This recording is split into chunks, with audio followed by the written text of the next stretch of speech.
Hi everyone, it's Ren here. Welcome to this new room, guys. Yet another room with nice books. So we're going to talk briefly about the second subtype of INFJ that I started sketching yesterday. Yesterday we talked about the INFJ that is adaptive submissive. In other words, the type of INFJ in the world that you meet who seems to spend his or her time adapting to the expectations and lifestyles and modes of looking at the world that people in their social circles espouse. And for some reason, they decide that they better espouse them too, at least in appearance, because in a way it's the easiest method for coping with the social world and for life in general. So these INFJs are usually pretty social, and but the thing is, so they embrace sociality, but they do it in a way that represses their authentic self in many respects. And that's why, like in the video that I released yesterday, I was explaining that that was a suboptimal strategy. Now, I'm holding my phone, so hopefully that's not too much of a distraction, but the INFJ I want to look at today, in a way, that's the second stage, right? It's the stage of what I call solipsism. And I call it solipsism because, if you like, solipsism is very much akin to living in your own world and finding comfort in your own world. And often solipsism is the second stage of if you like, of the path to liberation for INFJs.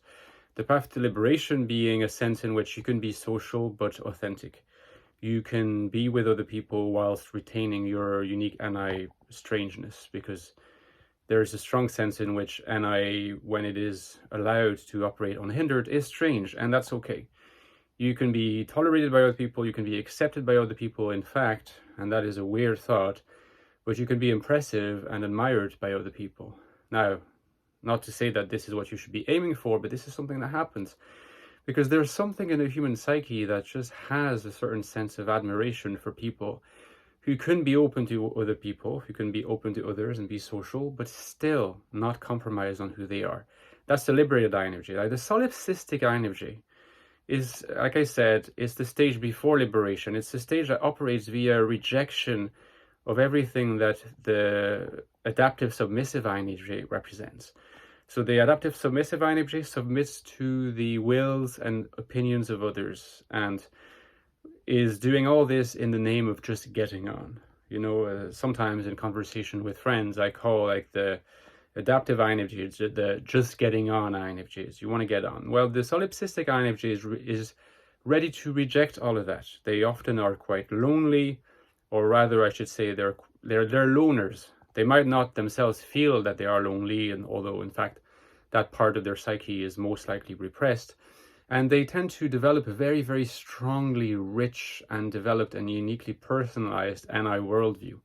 The problem is that this personalized NI worldview starts to starve for food after a while, because you do need, if you're going to have any kind of worldview connected to your NI function, you do need to feed it external data. You need to give it inputs.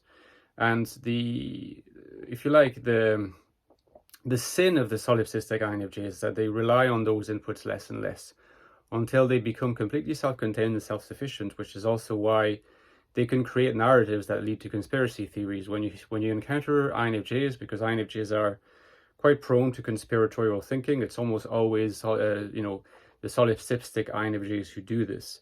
There's no way an adaptive INFJ is going to do this because they're so concerned to espouse the opinions of others. And there's no way a liberated INFJ will do this because liberated INFJs tend to be trusting of the world, right? Whereas the solipsistic INFJ tends to be fundamentally distrustful of anything that does not come from their own NI world. They stay by themselves, and when they have friends, they usually befriend, something I've observed, they usually befriend other solipsistic INFJs that sort of share the same low-key misanthropy and really fundamental trust in the metaphorical informational views that the solipsistic quality of NI produces. So there are INFJs that you can't fault them for being as inauthentic as the adaptive submissive INFJs, but in a strange sense, they very much depend on other people still. The only thing is that the way in which they depend on other people is by the rejection of other people. But that's a contradiction that only the liberated INFJs manages to resolve. And I spent almost a whole book explaining how that can be done, because at first it seems like a contradiction. How can you attain authenticity while completely preserving sociality? How can you venerate the spiritual dimension of yourself while being completely immersed in the world of everyday affairs? Well, that's what this book, by the way, The Infinite Soul, discusses. So if you want to get this book, my new book on the INFJ, right, it's at the links below. And this is a sequel to the Ecstatic Soul, which you might be familiar with already. It's an in-depth analysis of the INFJ psyche. So you should get both books. And don't forget, guys, there's my Patreon page. Recently, there's some of you who have supported me. Provide some support, you know, it's anywhere from €3 a month. It goes a hugely long way toward keeping the channel afloat. It's not easy economically at the moment. And any help that can help me keep going is thoroughly appreciated. Okay, see you next week, guys. Take care. Bye-bye.